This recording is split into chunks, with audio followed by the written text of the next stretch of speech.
You did something with vinegar in your dissertation and found some interesting results because it seems like there's always the trend of whether it's apple cider vinegar or this or that, or I'm waiting for resistant starch to be the next big thing. I wrote a whole article on that because anything that seems to modify glycemic results or digestion or anything by just sprinkling this magical substance on it, people love that kind of stuff. But you actually did actual hardcore research on vinegar. Yeah, and it's funny because that was kind of like the origin. My PhD mentor has researched vinegar for a long time, and a lot of that has been in the realm of glycemic control, like weight loss interventions, things like that. And who was And your mentor? You was at ASU, right? yeah, Dr. Carol Johnston was my Oh, advisor. okay. Nice. So she's awesome.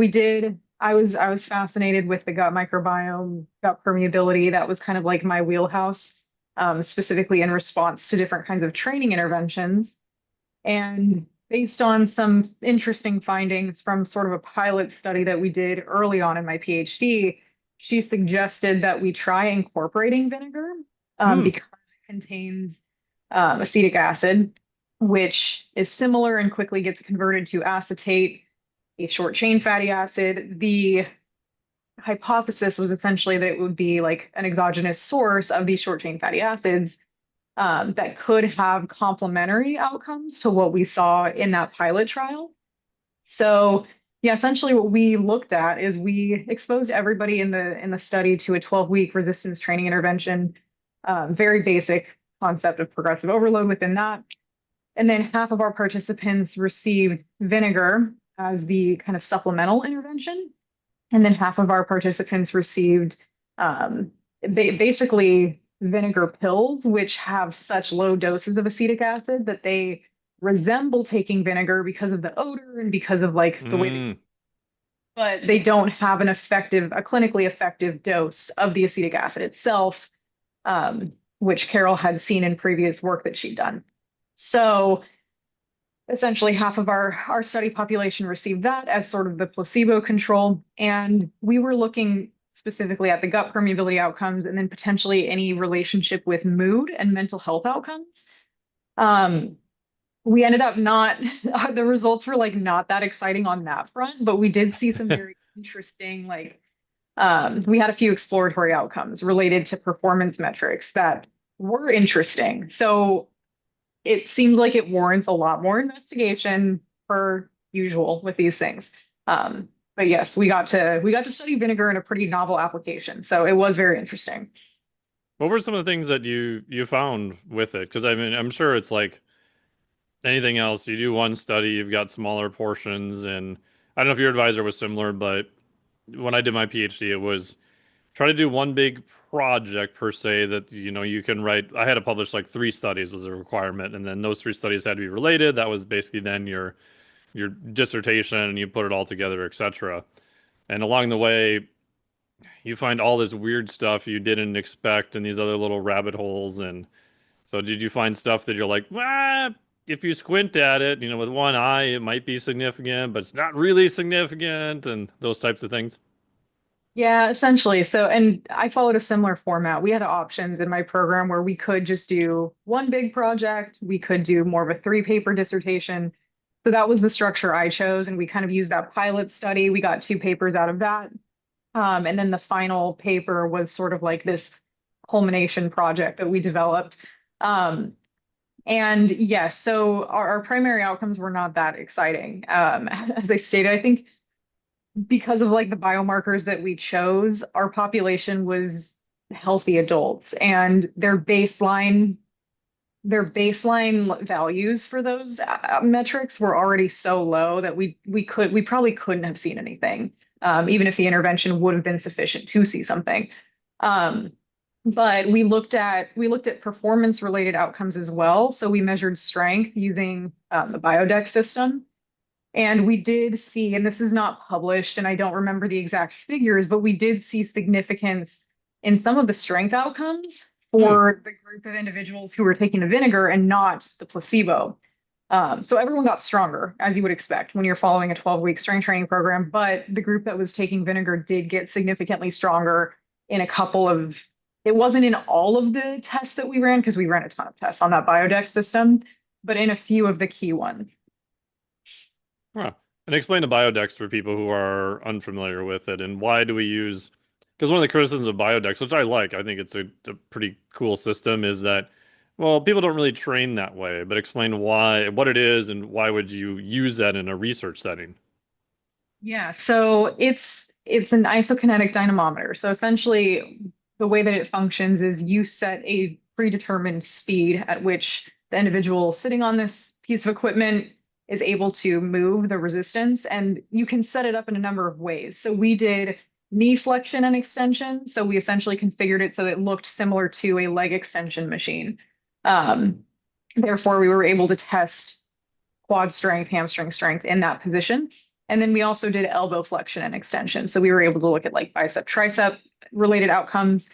And you can set it to all sorts of different configurations, but we were looking at the essentially the peak force production at those speeds. And that essentially controls for a lot of the variables that you can't control for in what would be a more ecologically valid setting. Like in the pilot study, for example, we did more probably ecologically valid strength assessments where we did more like 6 rep max testing that resembled what the program actually was. But there's, of course, criticisms with that when it comes to like, well, you are training these novices and they're going to get better at the movement patterns just because of like the neurological adaptations. You can't necessarily isolate strength in that same way. And because of people's different like biomechanics and the quality of movement kind of comes into play. So it's a little bit more controlled in that regard. And that was encouraged by one of my committee members for that reason. But we did implement, like in the resistance training program, we did implement movement patterns that were meant to closely mimic the settings that we implemented on the Biodex system so that it was at least as close to the training adaptations themselves as we could get. Yeah, I think if people have never set up a study or even watched novices train, they have no idea of the amount of variability. I mean, I remember running the 400 level exercise phys lab when I was doing my PhD work, and my advisor came up with this thing where we're going to have them squat and we're going to have them do all this stuff. And I was telling him, like, this is going to be a freaking disaster. Like, you are not going to be able to. He's like, no, no, you got to do this. I'm like, all right, I'm telling you, I'm going to do it for because you told me to. But if this is an absolute shit show, then I'm going to be back in your office the following week. And oh, yeah, like trying to get people to squat who've never squatted with a bar, horrible idea. Like, at the end, we relegated it to just push ups, sit ups, I think a lunge using a Smith machine, and like one other thing. And even the push ups looked like a seal having a seizure on the floor, and you had to like explain to him what, because guys were the worst, unfortunately. It was just like this rapid up down of them just sticking their head forward. I'm like, you're not even doing a full push up. It's a push up for crying out loud. So I think if people haven't trained people, like the amount of variability, and if you're doing it as part of a study, you're just watching that going, oh no, this isn't going to be good. Yes. It's so true. And especially like when you come from a background where you're very like thoroughly engaged with exercise, you think that Yeah, these things would be somewhat intuitive and they're not. And so like the Biodex is helpful because some these individuals are like strapped in, like in a straight jacket. They've got like seatbelt situations going on. The joint angles are fixed. Everything is so tightly controlled that really we're able to at least more closely look at differences, specifically in the force production. Um, so while that could be like a criticism, it makes sense when you've when you've had to like be so involved in these designs.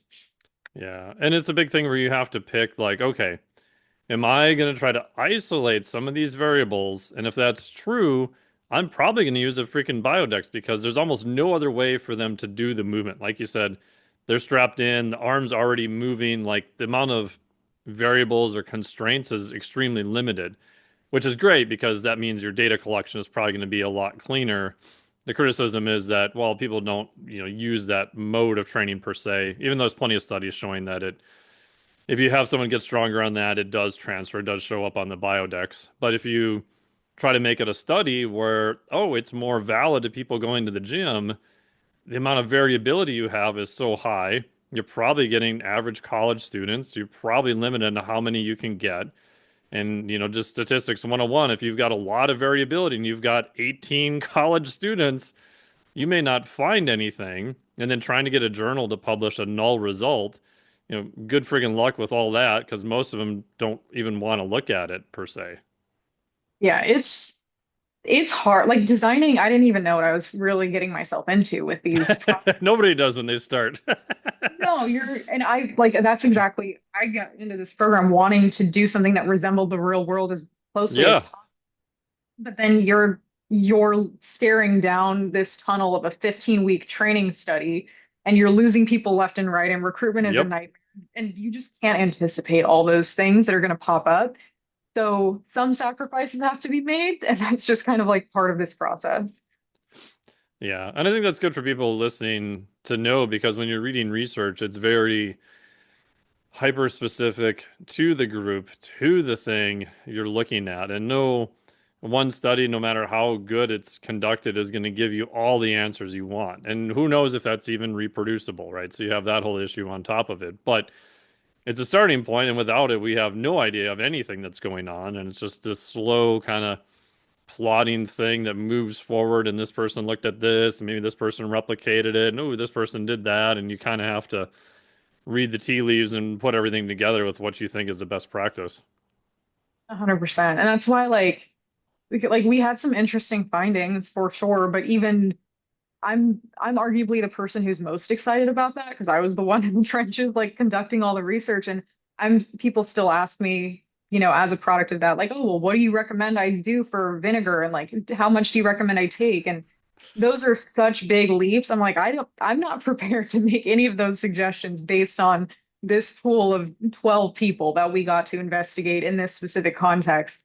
Um, so yes, I mean, there's so much more that needs to come together before any like sound recommendations can be made. Is there any speculated mechanism as to, I'm just trying to think in my head, like, putting vinegar on my food, why would that make me stronger? Yeah, it is a little so there has been some work in rodent models that has kind of pointed to this as well. And we did also see, I didn't touch on this yet. We did see that the group that was taking the vinegar did also see larger cognitive improvements. Hmm, And those interesting. mechanisms may be somewhat related based on some of the rodent data that I was looking at when I was trying to unravel all of this. Um, my advisor wants to potentially run some metabolomics on some of the leftover blood samples that we have because she's seen in future projects, or sorry, in past projects with vinegar. She's looked at it in the context of like mood dysregulation also. And they've seen in combination with like mood related improvements and reductions in depression, these upregulations in pathways related to like the NAD salvage pathway and Hmm. AMPK signaling. And there's a potential role for the acetate in some of those mitochondrial energetics. And that's a little over my head, like those specific mechanistic hypotheses. But that's potentially what could be going on there. But it's still, again, just so early that it's really hard to parse through all of that at this point. So do they think acetate may be sort of increasing some of those metabolic pathways, sort of like a creatine or beta alanine, which I know those are completely different mechanisms and stuff like that, but just kind of these intermediates. Like there's a bunch of work that's been done on pyruvate with like hit or miss results, and they've even tried like ribose to increase adenosine pools. And it seems like we've tried almost every intermediate along the way, and most of them are just like, yeah, I don't know, probably not. Right. And that is kind of like, I think where this falls. And there has been a decent amount of work. It's interesting because I didn't realize this going into it, but there have been a lot of acetate administration trials, Hmm. specifically in rodents. Because it's the most abundant short chain fatty acid, there's a lot of interest in seeing what the exogenous introduction might do for a number of different outcomes. And some of it's interesting, but it's tough to say like what the magnitude of effect would really be for something like that. And my mind always goes as well to, okay, we understand that these short chain fatty acids have health promoting effects. We can make them endogenously though, and I would suspect that part of the processes that produce them endogenously might also be for some reason important in ways that we might not yet understand, to where just like administering them exogenously might not necessarily even have that same effect.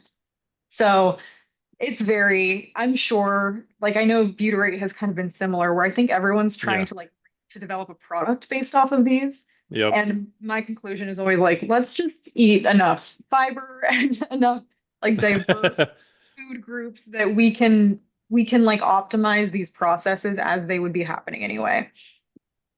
Yeah, I would agree with that.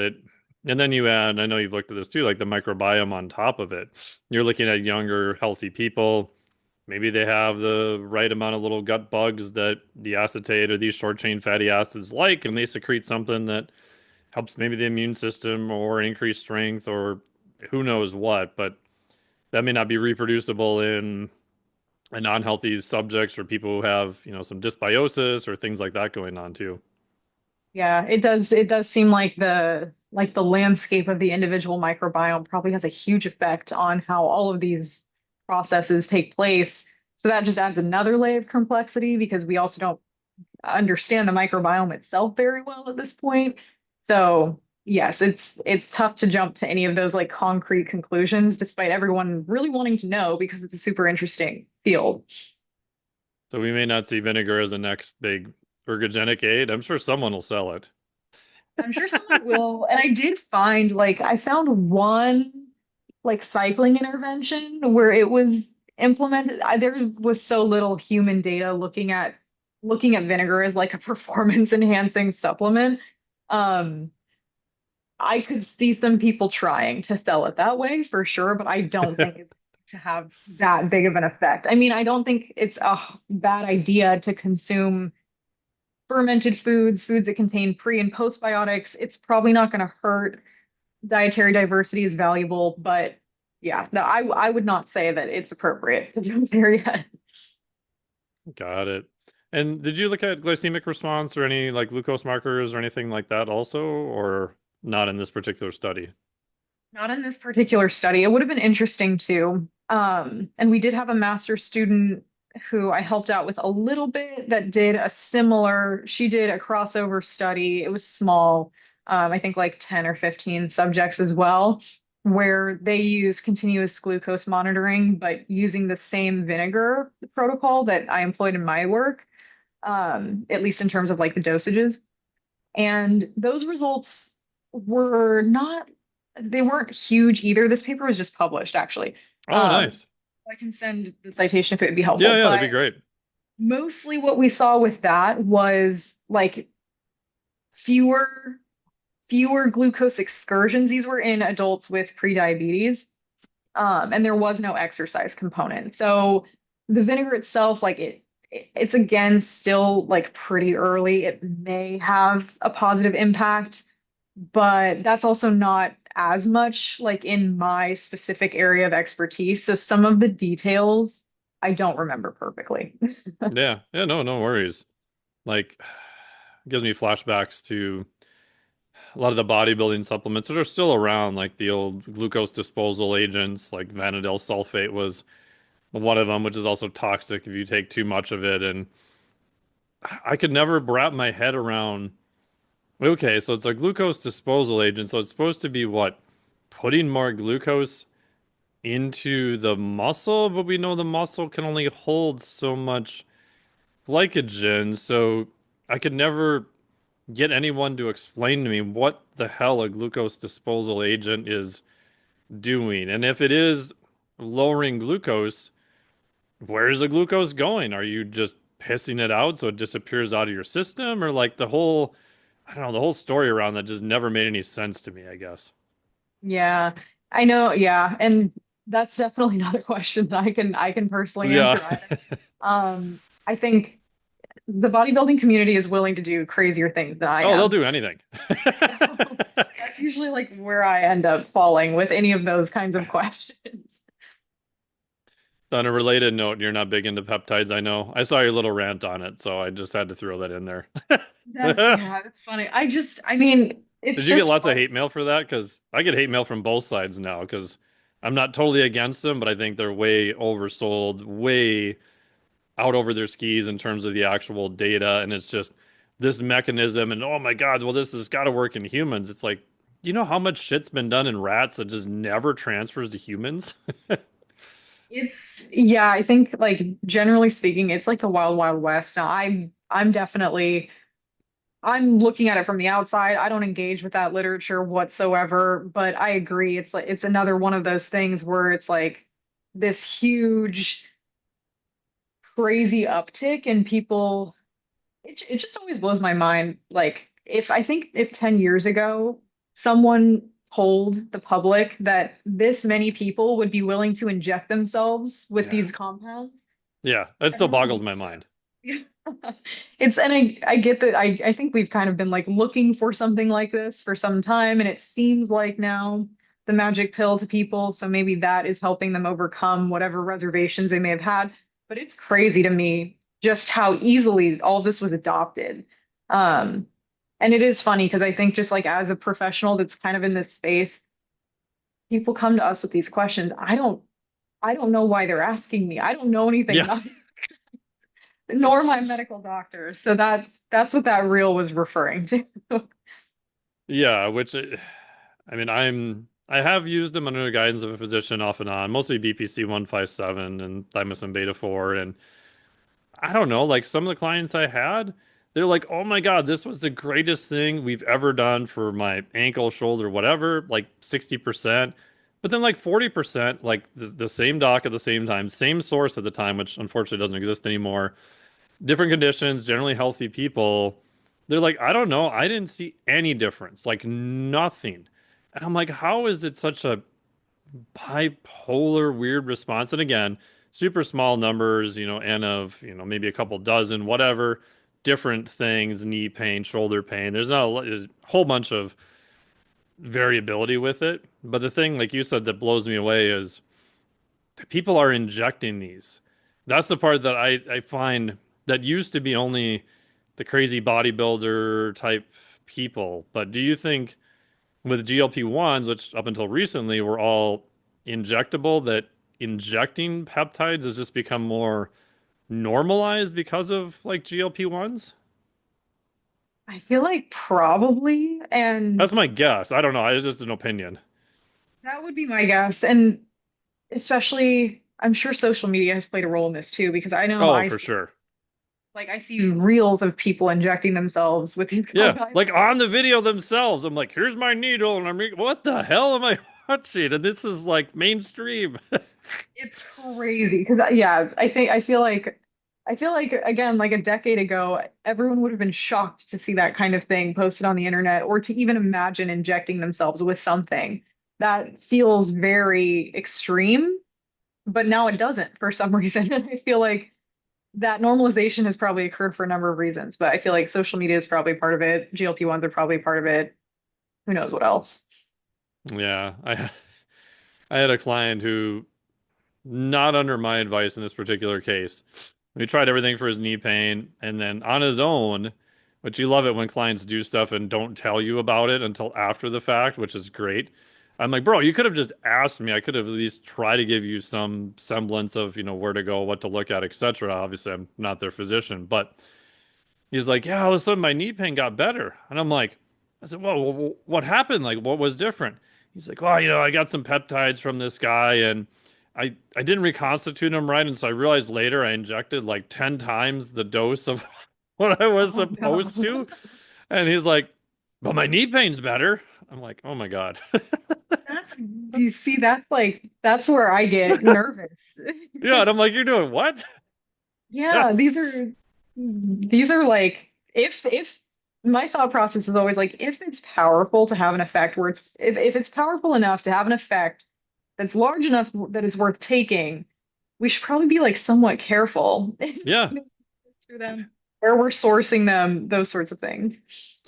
Yeah. Because, there's there's things in like physiology with asymmetric responses where there are a rare few things that you can see a potential upside and not much downside. But a lot of the things that have a very large upside also have a very large downside depending upon, what you're doing. I think of like psychedelics probably in that area too of, yeah, there's definitely a lot of benefits from it, but Bob who wants to do ayahuasca in his apartment this weekend because he got some from a guy down the hall is like a horrible idea. Yes, indeed. And like especially, I mean, talking about dosage is like the easiest, that's the lowest hanging fruit in that Yeah. area. Even caffeine, you could die if you Yeah. get the dosing incorrect with something like that. And so yeah, it's always that always makes me a little bit nervous too. Yeah. And there's unfortunately been cases of people using anhydrous powdered caffeine, which I don't think can be sold anymore because of like a couple people died because they took way over the dose. In general, caffeine has a really high therapeutic window, but at some point, yeah, you can definitely take too much and die. You can drink too much water and die too. So everything has a downside. And to me, I get most annoyed by the peptide pushers who are like, "Oh, it's a natural string of amino acids." Like, there's no downside at all. It's like we have no idea on that. Like, we have no idea. Yeah, and natural things can have downsides. Oh, lots of natural Like shit will kill you. a lot of it, Yeah, yes. Some of the most deadly things are natural. So yeah. Any cool research you've been reading lately that you're like, "Oh, wow, this is pretty cool." oh man, I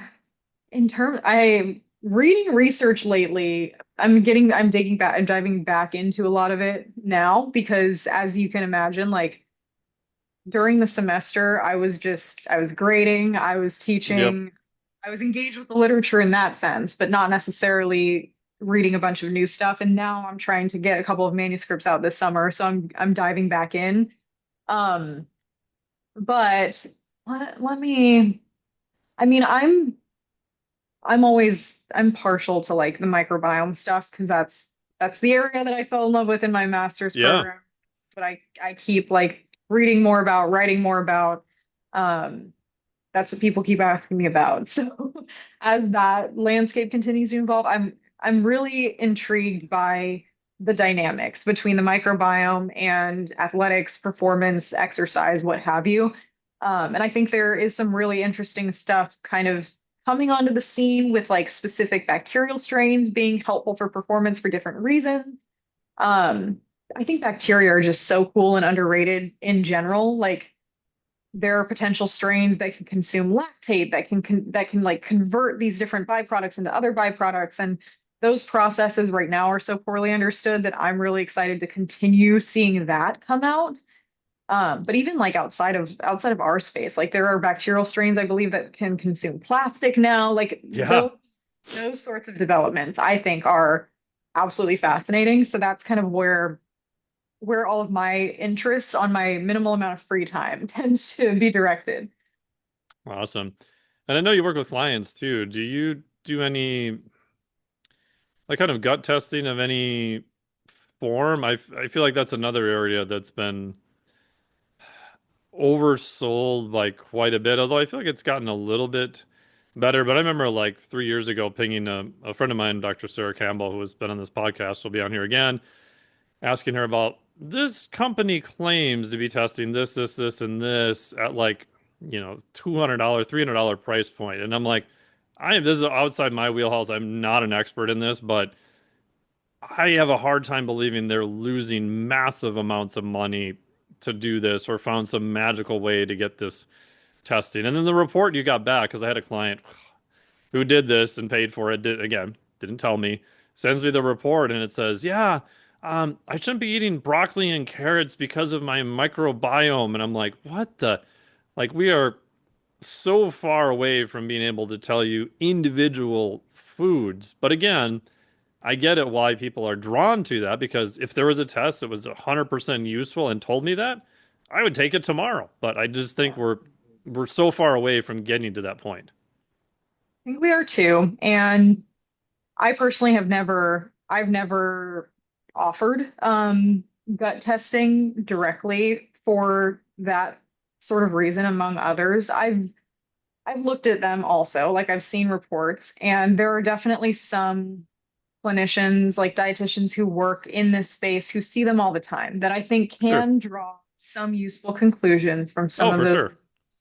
But yeah, the problems that I have with them primarily are one, like these direct to consumer kits, especially, they aren't using any sort of established reference ranges. They're setting their own criteria for what constitutes like good versus bad, optimal versus suboptimal. So where those definitions are placed to me is very wishy-washy and difficult to like practically apply in any meaningful way. Um, and two, like this is something that I've become sort of jaded on as I've engaged with this literature more and more.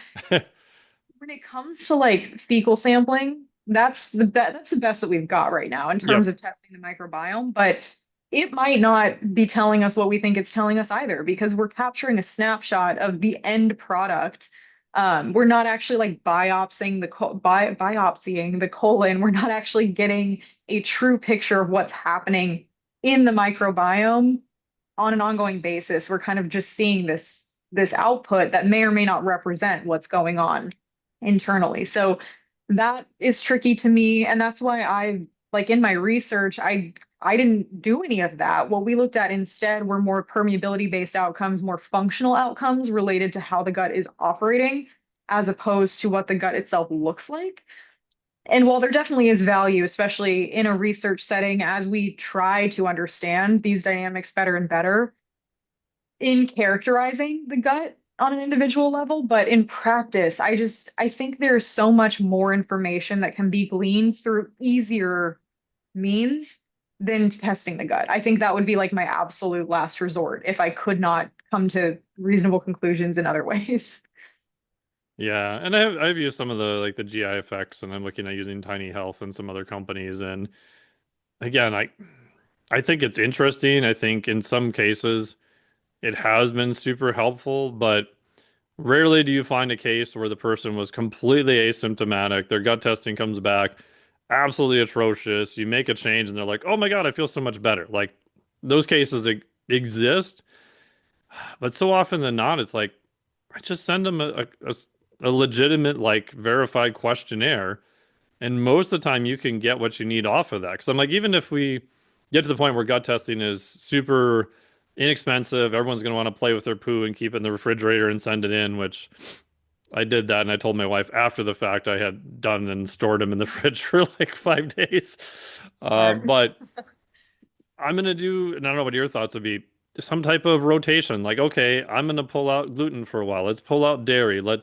You're going to do some type of elimination diet at the end anyway. And maybe if they needed the gut test to get them to actually do that, okay, maybe that's an argument. But I don't know. I know a guy who runs a whole practice where they did tons of testing, tested hundreds of probably thousands of people.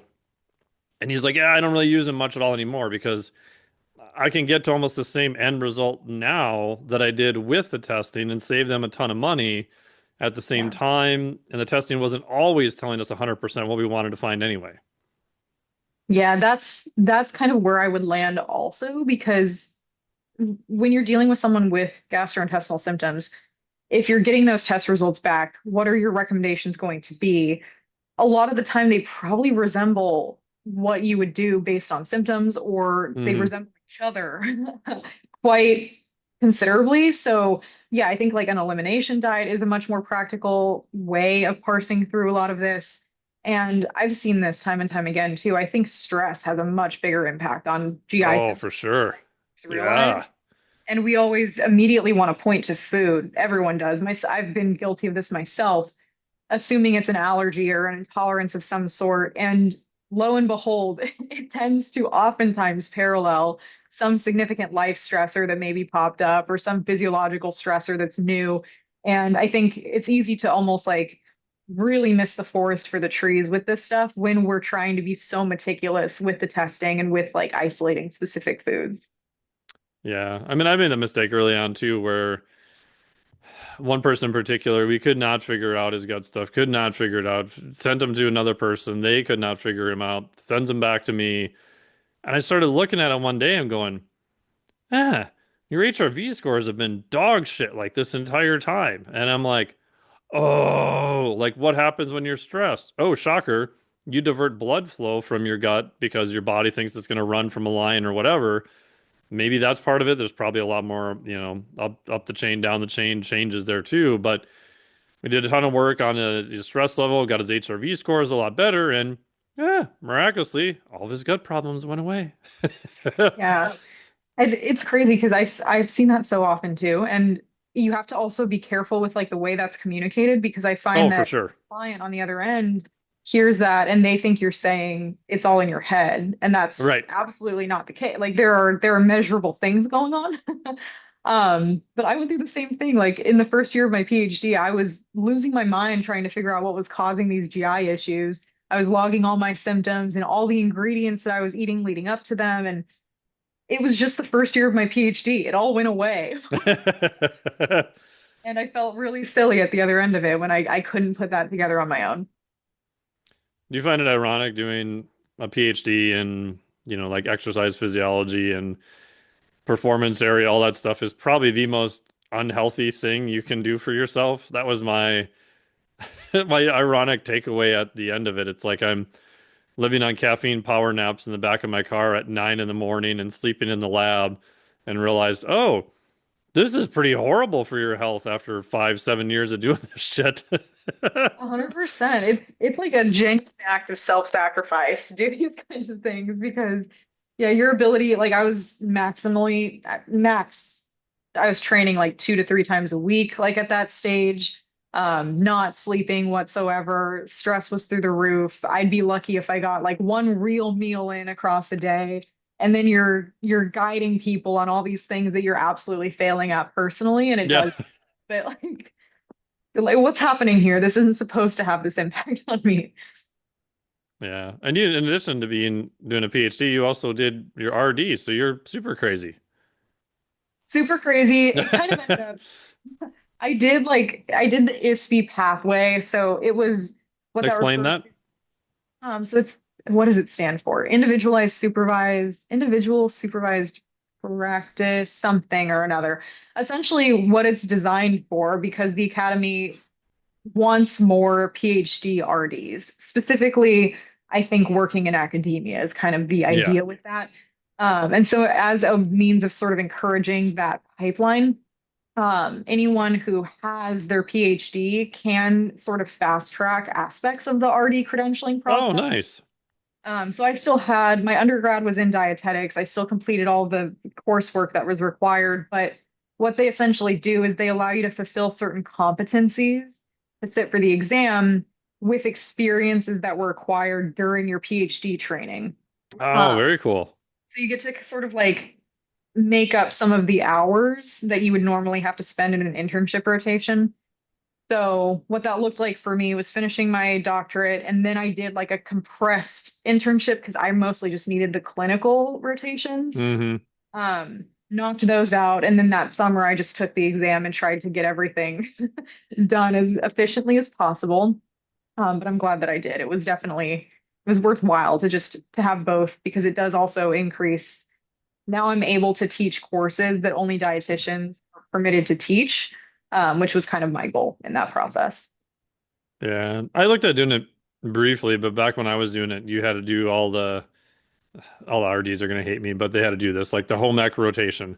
So like I would have Mhm. had to spend what it was like 3 or 4 months or Politics. something like that, like serving food and all this like very logistics heavy type stuff. And I'm like, I have zero desire to do any of this. Yeah, it's cra Uh, I don't think anyone knows if you haven't explored the RD path, I don't think anyone knows how much of that exam and of those expectations revolve around food service, yep. food science, and like managerial theory, things Yeah. like that you would not expect. And that's why that exam was the hardest exam I've taken in my life because the breadth of topics is just so large that like you have no idea. One question is going to be about like fluid electrolyte imbalances, and the next is going to be about costing for a restaurant. And you have to just be all over the map with it. So it's an undertaking for sure.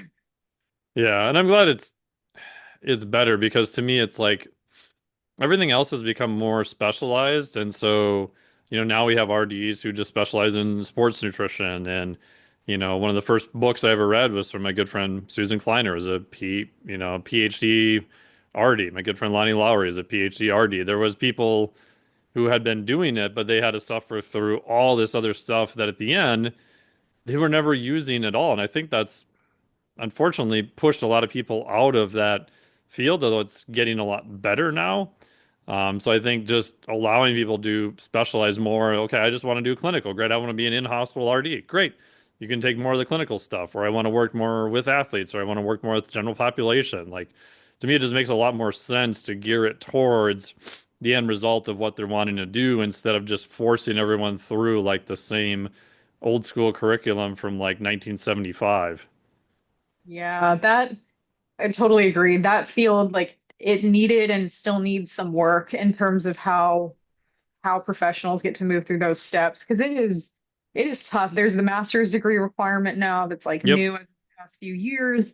And then you have this unpaid internship that is normally like an entire year long. I got to Yeah, and confront people forget that's unpaid. Like, so for me, that was the thing. I'm like, where do I get money when I'm doing this?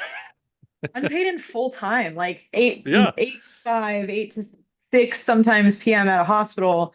You don't have time to make money in any other way. That's actually why I didn't do I was going to complete the dietetics aspect right after undergrad, the way most people do, but I didn't have the time or the financial means to not make money for a year. So I was like, I'll just go to grad school. And then that just kept things moving. Um, but yeah, that especially when like the median salary is only like it's not high enough it's to horrible. all of that buy-in on the front end. So I don't blame people for not wanting to pursue all of that. And I think the not every university offers the pathway that I went through, but I think more should because it would definitely, I think, facilitate more professionals like us getting out there. Yeah, because as you know, like there's some states, it's usually a state requirement where there's a lot of things you can't talk about unless you're an RD, and we can argue if that's good or bad. But on the flip side, I think I've worked with some trainers who are so paranoid to talk about anything nutrition related. I'm like, Karen's coming in who doesn't even know what a protein is. For God's sake, you can teach her about proteins and micronutrition and like really basic stuff. Just you don't say you're going to cure her diabetes or any of this other weird stuff, but like you can still talk about nutrition and basic things for health too, which I think would help everyone. And then if there's special things, by all means, like refer them to an RD who has specialty in that case. By all means, like do it at that point. Totally. And I know a lot of RDs, and hopefully they don't hate me for saying this, like reasonably so are very protective of that title and Oh, don't for necessarily sure.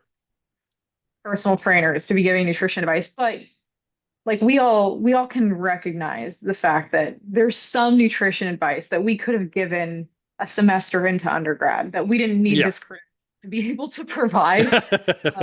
But we can also be reasonable with like, yeah, when it's actually justifiable to bring in someone who is more specialized. Um, because some of it is not so complicated and it's definitely not dangerous to give certain types of advice with nutrition. Yeah. And then just, it's like all things, just know what you know and know what you don't know. And it's okay to refer them out to people. Like if I had to start over again, when I started 2005, the thing I probably screwed up is I would have spent more time trying to find much better referrals because I kind of felt like, I should handle this, but this is way outside my scope, but I don't have a person to send them to. And when you have like a good referral network, it's just so much easier. Your clients are going to get better results. There's less legality. It's just a better experience for everyone, like all around. Yeah, and I totally agree, and especially because I feel like clients sometimes don't know like where your knowledge sort of ends. So I know I've Hmm. experienced clients asking me about specifics of like injury rehab, for example, or things like that, where it's definitely not my area of expertise. I'm better off referring them to a PT, but I think it gets messy when like the consumer doesn't necessarily understand what individual's scope of practice is, and then as the professional, you're experiencing pressure from your clients to be able to answer these questions, and you feel like maybe you should be able to answer them. So I totally agree. I think having like a very good, strong network where you can just easily send people is one of the best advantages as a professional. Yeah, and it actually saves you a lot of headache because then okay, the professional is going to deal with them. In my case, especially on like on the psychological side, like I've lost clients entirely who are like, okay, you need to see a psych specialist, go see this person or that person, and when you're better, come back. But like with nutrition, they can do that at the same time. It's like, yeah, go work with the, the RD or the professional that you trust, and they'll get you better information. I'll help you implement it, and it's a simple win-win. And most of the time, you're going to keep that person as a client anyway. Totally. Yeah, and people appreciate that kind of honesty. Like, yeah, it's another hoop that they might have to jump through. It can be kind of a pain sometimes, but I've found that when I'm very forthcoming with people about those sorts of things, they respect you more for it at the end of the day, not less. Yeah, because I think they realize that you're actually trying in their favor to get them the best result, even if that's not you. Which I feel Mhm. like that's kind of a rarity now, where I feel like trainers get kind of pigeonholed, especially when they're new, that you don't know what you don't know yet, and like you said, there's this kind of unwritten rule that it feels like you should be able to answer every question that they come up with, which is just completely unreasonable. Yeah. Yeah, and I've noticed that especially and I love that like science communication and evidence-based fitness content is becoming cool now. But I do feel like there's this new sense of pressure on like early professionals or like the people who maybe just want to coach clients in person, that now they're going to have this crazy level of expertise that like people who have gone through the steps of getting a PhD have. And that's not a fair expectation to have for yourself when you're No. that professional. So I think it's much more valuable to maybe develop a network in some senses and also develop like a set of resources or people that you could point your clients to for more of that niche specialization, instead of expecting yourself to know everything and then having to like quickly chat GPT every question that your client asks you that's over your head, because that's helping no one. Yeah. And I feel like it's at this weird area where I feel super conflicted that there's high level, like very legit PhD people giving out information, which I think is good that, oh wow, we're actually looking to people who are educated in the background, not just, Bob who passed his weekend cert and now knows everything.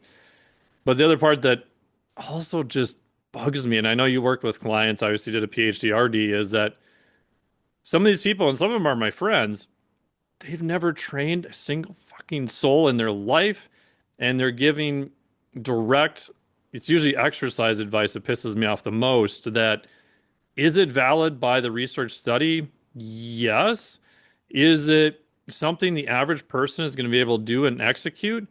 Hell no. Like I think of the Tabata thing, right? So Mhm. Tabata was a very real study, the 20 seconds on, 10 seconds off. But no one's read the study. It's 170% of VO2 max in high level. I think it was sprint skaters, right? And so everything is like, oh, look at all these amazing effects we got from this Tabata study. It's like, how many people are even doing 170% of VO2 max on round one, much less 8 rounds? So, like, the information they gave is not necessarily wrong, but I just feel like it's so inappropriate for where most people are. And if you've trained a single person and put them through that protocol and tried to follow it, you'll realize that, like, most people can't do that at all, period. 100%. And that's so valid. And that's a frustration that I've had too. And I feel very lucky that like having the opportunity to gain the hands-on experience of working with people and seeing those behavioral aspects that come into play Hmm. and the psychological aspects that come into play, I think it makes you a more effective researcher. And then having the Yes. research experience makes you a more effective practitioner. And so I really hope that more people are going to maybe be willing to like double dip a little bit in that regard, at least at some point in their careers. Because yeah, you want to be able as a scientist to ask the questions that are actually going to go back to the people that you're trying to help, especially if that's why we're in this field to begin with. And then you also need to be able to actually like effectively bring that research back to the person in a way that's reasonable and going to help them, as opposed to just like sounding smart because you're citing the studies, but nobody cares if they're not going to do it. Yeah, and I think the compliance aspect just gets left out. The other one that bugs me too is like the Norwegian 4x4. It's like, yeah, cool study.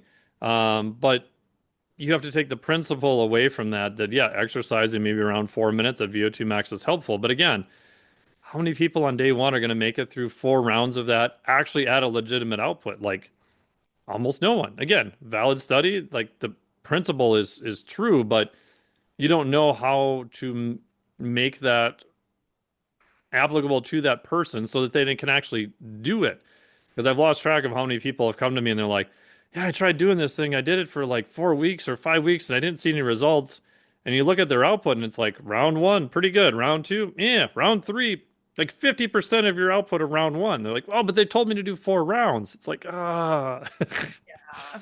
Yeah, and it's funny because people will like they'll pick like the aspects of a protocol that they do want to follow, and then the aspects Yes. that they don't want to follow, and then assume that they're going to see the same results that that specific combination elicited maybe in that one study.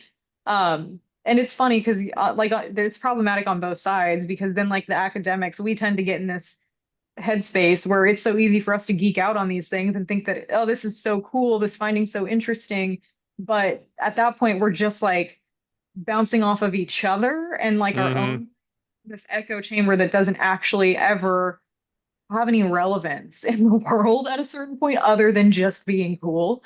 And so I think walking that line is definitely a challenge. And the reason I love working with people, even if it's just a small handful for the rest of eternity, Yeah. it keeps me grounded in the way that I'm thinking about science so that it doesn't just become that like self-masturbatory process. Yeah. Because it's very easy to get stuck in the silo of, oh, well, this study and that study, and everybody needs to do this, everybody needs to do that. And then if you're, but similar, I always thought that the overlap, that's where to me, like, that's where the interesting stuff is. Like, yes, know the research. Yes, learn how to apply it. Actually work with real humans in some capacity to know what's actually available. And it's the whole, I guess, applied realm seems to just get split into, I often joke like you probably get this too, like you'll just get hate mail from both sides. Like I'll get hate mail from academics who are like, "Oh, you've only published so many papers. I've done hundreds and you're not da, da, da, da, da." And then coaches are like, "Well, I have, 15 more years of experience in the trenches than you do." And I'm like, those things are probably never going to change, but I Yeah. think the experienced people could learn a lot more from the researchers for new ideas to try out and to figure out what is a better way to do it. And vice versa, the researchers can learn a lot from the people in the trenches of what are they actually doing? What are some of the trends? Like, a lot of times they're doing things that probably work, but we don't really have any research to say that they work, and we don't really know the mechanism, but it looks like that's working. So maybe we should spend more time and effort and study those particular things too, so that we move everything kind of in lockstep, like forward. Yeah, I totally agree. I think there's a lot for the researchers to learn from the practitioners because like to your point, a lot of like coaches, for example, are working with so many people and churning through like all these opportunities to test something. And if they see that something is consistently working, it might be for reasons that we don't understand yet. And it's annoying as a scientist to then like boo-hoo that as, oh, this isn't Yeah. evidence-based. Like, oh, this doesn't have grounding in science yet, but that doesn't necessarily mean that there isn't a rationale for it. And I think just asking each other questions makes a lot more sense to me. But it is funny how like the egos kind of get involved a lot in that process. And I think it limits everybody. Yeah. Because I got in legitimate arguments with my advisor who was like, I don't know why you're spending your lunch hour going to talk to, because I was in the same building as Cal Dietz with the exercise phys. And so I'd go over and talk to Cal on his lunch period and be like, hey, what about this or that? And he's like, oh, we did this study with this force pipe and we did this, and that, and this is what we found. And to me, it was like fascinating because I could take a research idea I had and he had actual data. And he's one of the rare people who's actually tested it with force plates, omega wave, whatever. And to me, that was like fascinating because that's, the intersection. My advisor would just yell at me. He's like, I don't know what you're doing over there talking to him. You're not going to learn anything. You got to spend more time in the lab. I'm thinking, why would I not talk to one of the winningest coaches in college sports who's literally, I can walk to his desk and he'll answer questions for me and I can get there in 30 seconds? Like, why would I not talk to him? Yeah. Why not? You have access to resources like that. I always think like the best questions come from those sorts of interactions. And I've had clients ask me questions that spark ideas that I never would have come up with on my own. And I just think it's so naive to discredit any of those different little like silos in our field, especially because when we do all talk to each other, usually that's incredibly productive. Yeah. And even then, like I'm totally fine with if I God knows I've had many conversations with Cal and I'm like, are you sure this thing works? He's like, oh yeah. And if it was an average person who hasn't tested that many people, I'd be like, I don't know. But like historically, he's been right a lot more times than he's been wrong, and he sees way more athletes than I will ever see in my lifetime. So there's probably something there, even if it's not what we hypothesize, or maybe it's not for the mechanism. I think if you've done stuff with people long enough, you just get this kind of idea of, I think there's like something here. And that then sparks away, okay, let's look at that in a formal research setting to see what's actually going on. Totally. Yeah. And I mean, I've seen that even like on the side of the psychology piece and like the communication piece. Like Oh, for sure. I've identified patterns in just like the way that I say this to someone tends to have this effect versus maybe a different method. And so if you pay attention to those little anecdotal experiences and how they kind of compile over time, there's so much to be gleaned from that. Um, and I think it just makes for much faster advancement. Yeah. What kind of clients do you typically work with? Oh, it's been all over the map. For the majority now, I keep my roster like very, very small. I'm not really taking on anyone new right now. It's a few clients that have mostly like recreational athletes is kind of my bread and butter. I've worked with like high school athletes. That's super fun for me. But before that, it was really just like general population, people who wanted to, lose some body fat or improve their metabolic health for whatever set of reasons. That's kind of like everyone's origin story, I feel like. Yeah. And ended up like in the gym setting when I was training people in person, I really enjoyed that. I enjoyed the general population demographic. But now because it's like it is fun to get a little bit more niche with like some of the sports nutrition recommendations and some of those nerdier components. So I have a small roster of people who I get to do that with, which is a blast. Yeah. And like you said, like the amount of stuff I've had to learn over the years from, because I just get so annoyed when I can't solve a client's problem or I can't get them to someone who can give me the answer, that the amount of stuff I've had to learn is crazy. But I think if I didn't have those clients, I would not have that huge reason of like, oh my God, this person's paying me a shit ton of money to figure this out. Like I'm gonna figure, like there's a huge incentive to spend the time to figure out what's going on or to find a professional who can help them. And the amount of stuff I've learned just through that process, I don't think I would have learned without that kind of pressure. I totally agree. And I think it's such a cool learning opportunity. Like I get a lot of like students and early professionals who ask me like, how do you stay engaged with the research and how do you like come up with topics to talk about on social media and stuff like that? And it always comes down to questions that I'm asked by clients or by like random people in my life that I find it fun to go down those rabbit holes and to be like, okay, well, also, maybe I've been asked this question a million times, but I'm not going to just regurgitate the same answer because the answer I originally had may have also changed. So anytime that I'm asked like a complex question, I like to go down those rabbit holes and use it as an opportunity for my personal growth. And then I get to practice disseminating that to the client and tell them like, hey, this is what I found. This is what the research says. This is what you've been dealing with for whatever set of reasons. And that benefits everybody. And especially if you're transparent about that process with the clients that you're working with, they love that because they kind of get to like learn alongside you.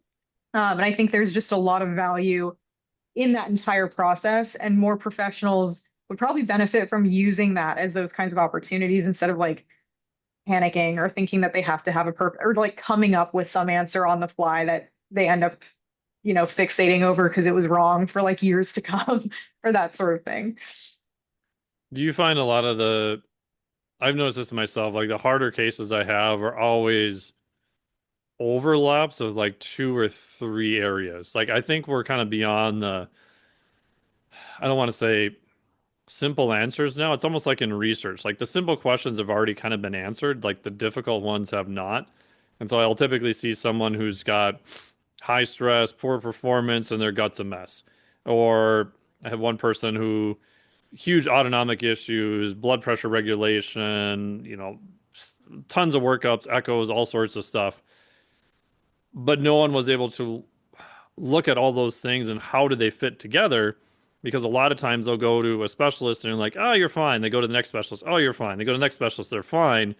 But they're all like borderline not fine, but they were good enough to pass the requirement. And then when you overlap all these things, they're like, oh, I got all these weird symptoms I can't figure out. Yes. So, and that's the part that's so intellectually stimulating, I think, about this Yeah. field, especially like once you kind of get to that point where you do feel like you have good answers for a lot of the simple questions, is when you have to or get to, depending on how you look at it, play detective in those sort of situations and figure out like what's playing into what, under what context, but then also having to figure out what it makes the most sense for that person to prioritize because Yep. tackling all of that at once usually isn't feasible either. So yeah, I think that's where I think the most fulfillment for me comes from too, is being able to like connect some dots for someone who's been very frustrated for such a long time because nobody else is looking at the big picture. And that's where I mean, obviously I'm biased because my background was exercise phys, but I think just having a solid background in basic metabolism and exercise physiology just goes so far, because when you have that background, you can then kind of reason your way through things and be like, maybe let's try this or maybe let's try that, right? But I just get nervous for a lot of, especially new trainers and coaches, that the everything is ultra advanced, but they miss the basics, and the basics could answer a lot of the ironically more complicated cases they see, where it doesn't seem to transfer the other way. Like if you get really good at this advanced stuff and you're missing the basics, you're going to get stymied by advanced cases that paradoxically could be solved by knowing the basics in just two areas and where they overlap.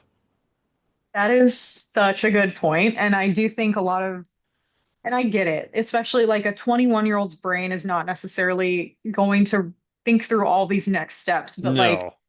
especially like if you're sitting for the CSCS exam or something, like you feel like those are things that you need to know acutely so that you can pass the exam and then you're never going to need to know them again because it's true that no one's going to pop quiz you on like the intermediates of the Krebs cycle at Right. any, but it's easy to also miss the fact that like that background knowledge really does allow you to just like think things through differently in ways where, yeah, you might not have to know like that specific answer and how to spell it, how to pronounce it, what have you, but it does make such a big difference in the critical thinking piece that is often the most important role that we play in our line of work. And talk to me, like, why did you start the Instagram channel? And I've been watching a lot of the stuff, and I was actually like super excited. I was like, oh, here's like a legitimate like research person who works with clients who is explaining, I would say not super complicated topics, but things that are more complex than what you typically see on Instagram, and getting a lot of views and a lot of interaction. And I'm like, oh, there's hope for all of us. There's hope for the industry. Oh, that's how I feel too, actually. Like I I don't really know what prompted me to like start the account. I started that account 6 or 7 years ago at this point, and it was kind of like it was kind of nothing for a very long time. But especially once I started teaching in the university setting just this past January, um, I realized that like it makes me very happy. It makes me feel very fulfilled to communicate those concepts in a way that it actually lands with someone and they don't necessarily think it's something that they just need to learn temporarily to pass an exam, but they're like, oh, this is cool. I actually want to remember this and understand this. And so I was experiencing that with students, and I was like, well, but my thing is, I do actually think more people would be interested in these concepts if it were presented to them in the right way. And I was fortunate enough to have that experience. Like in undergrad, in grad school, I had really awesome professors and mentors. And I think if we can just like ignite that for people, they're capable of understanding all of Oh, for this. sure. Yeah, yeah. It's not like way too high level for the average person to get, but I just don't think anyone's really bothered to communicate to them in that way. And so I think like my goal, because I'm really like, I had no specific aim with my Instagram account, but at this point, I think my goal is to kind of like make some aspects of that collegiate level education of exercise physiology, nutrition as a science accessible to people without having to go through that process because it's relevant to everybody, but obviously not everyone necessarily wants to work in this field. So that's kind of, I guess, my goal with it. And then again, I just piggyback off of what people are asking me about, what people are interested in, um, because I think there's a way to like make all of this exciting and interesting for people and not something that they dread having to think about. Yeah, I get it. Like it is kind of a, I don't want to say it's a pain to do social media, but it seems like it's a weird content game. And so people I know in the industry who are really intelligent, I keep pushing them to like, I'll just put more stuff out, like because you have really good information that more people need to see. And they're always like, I don't know what I'm going to do, what I'm going to talk about. I'm like, the same thing you said. You get what, 5 to 12 client questions a day because you're actually working in the field. Just answer one of the questions you had during the day. Like I guarantee other people will have that same question and you're getting better information out, which is just going to help everybody. 100%. I could not agree with that more. And I get like the barriers to entry are there. And Yes. it's definitely sometimes there was definitely a lot of growing pains for me too, where it was not enjoyable. Like the editing was a pain. I didn't want to do it, didn't want to take the time out to like script something up and film it.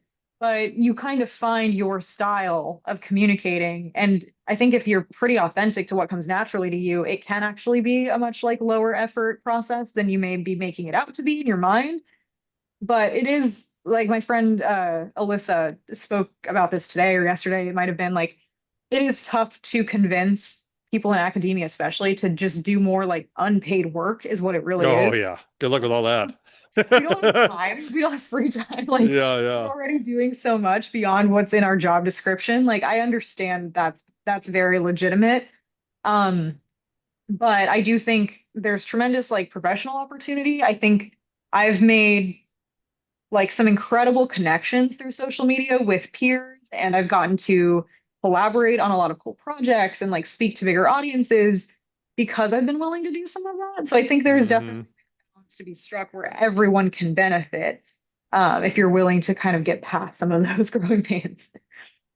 Yeah, no, I remember having this conversation with Bill Campbell, God, probably said 5 years ago, and we are just talking about social media, and he was super cool because he would always ask me questions. He's like, "But you're a weird academic, but you make your living in the private sector, so like you have to do things to get clients and stuff." So he was always asking me what I was doing and stuff, and I was telling him like, I don't know, just start. You got great information, Bill. Just start putting stuff out on Instagram. And then a couple of years later, he came back and he's like, oh, and he realized that he was getting inquiries of people to work in his lab from Instagram.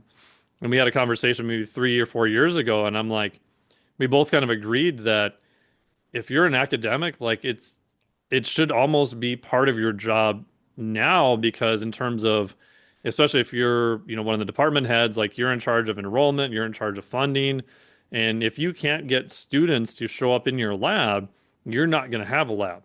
And so now I think even social media is a way of getting people who are already interested in the things you're doing. They know what your lab's doing. They've seen you put out stuff. And so I do think in terms of a weird recruiting method, even for hardcore academics, it's not going to be that long before administrators are, whether they'll ever admit this or not, they're probably going to look to see how big your Instagram or your Facebook following or your YouTube following is to think, oh, wow, this person can actually draw people to our institution and to our actual programs without us spending a dime. Whether that's Yeah, a good thing or not a good thing, we can argue about that later, but I'm pretty convinced that it's definitely going to go that direction. totally. I could absolutely see there being like a tremendous amount of pull in marketing the program, through Yep. having faculty members with some degree of like a reputation, like a good reputation in the field that's through social media. Um, Absolutely. And I also think, um, I don't necessarily know that this was part of why I got hired for the position that I got hired for, but there is also a tremendous need for like academics with skill sets related to like social media communication or even just like technology, period. Like Yes. I've been I've now been given the responsibility of like converting a lot of our courses to online courses because I have this experience communicating in an online format that a lot of my peers don't have. And that's very valuable in a lot of ways that I didn't necessarily even expect it to be. Um, but it's fun, I think, to be a part of that process because like I'm having students create infographics. I'm having students like practice these skills because it's going to be even more relevant for them once they enter the field. Um, and so I think the more that I think more that the like high level professionals can adopt that, I think it is going to continue to help the younger professionals as well. Um, so that we're not getting like those are skills that I didn't necessarily get taught in an academic setting, but I was able to like build them just on my own. And I think if we could kind of converge all of that, that's also incredibly productive. Awesome. Last couple of fun questions. What are you working on right now for your own training? Because I know you still train a fair amount when you can. Obviously, you got nothing else going on, but Right. Yeah, with all my free time, I'm a little up in the air on like a specific event. I mostly just train for fun. Have always mostly just trained for fun, to be honest. I'm not a very competitive person. So I do a big mix of like Olympic weightlifting. I'm learning some more like gymnastics style CrossFit stuff right now because I happen oh, to fun. move next to a CrossFit gym. Um, but the goal on the aerobic side, I was supposed to run a marathon last fall, had to stop training for it like right as I was peaking because of an injury. So my eyes are set on maybe like some trail 50Ks this Oh, year. wow. Once I can get, I've been working on speed while I'm in like a lower volume context right now. So like once I can kind of build my mileage, that's something that I'll probably set in stone a little more concretely. But that's been like in that's been in my eyesight for a little while. I'd really like to be able to actually do it. Awesome. And any stories behind the tattoos? I'm always curious. Not really, to be honest. Like, not, I have a couple that have, I guess, like some significance, some meaning to them, but to me, they're mostly decorative. Like, I just love, I love art in that fashion. Like, I like the aesthetic of them, I suppose. I have a lot of animal skulls on my body and a lot of like florals, and I'm a huge nature person. Animals have been like the love of my life since I was a small child, so that's kind of where most of them are tied to, but nothing like super specific story-wise. Awesome. Any other hobbies or recreation you do when you're not in the lab or in the gym? Oh no. Not really. I've like dabbled in during my PhD when I was like really needing a hobby to take my mind off of everything. I dabbled in like some watercolor painting. I like creative outlets like that. I like write like poetry a little bit here and there. Like that sort of stuff is really what I lean towards. Um, but nothing super fun, honestly. Yeah, cool. Awesome. And where can people find more about you? I know you have a website and you've got an Instagram. You know, you said you're not taking any clients or anything now, but any further info where people can follow all your great stuff? Yeah, Instagram is definitely going to be the best place to keep up with me. Um, Eventually, I might be able to. I'm thinking about like putting together a wait list of some sort because I do have like people wanting to work with me that I just can't necessarily. I don't have the bandwidth for it right now. So if you were to reach out to me about that, I might be able to set something like that up. But Instagram is really the best place to find me. And then my website's linked there. So if you had specific like speaking requests, specific questions, things like that, you can always find those resources from Instagram. Awesome.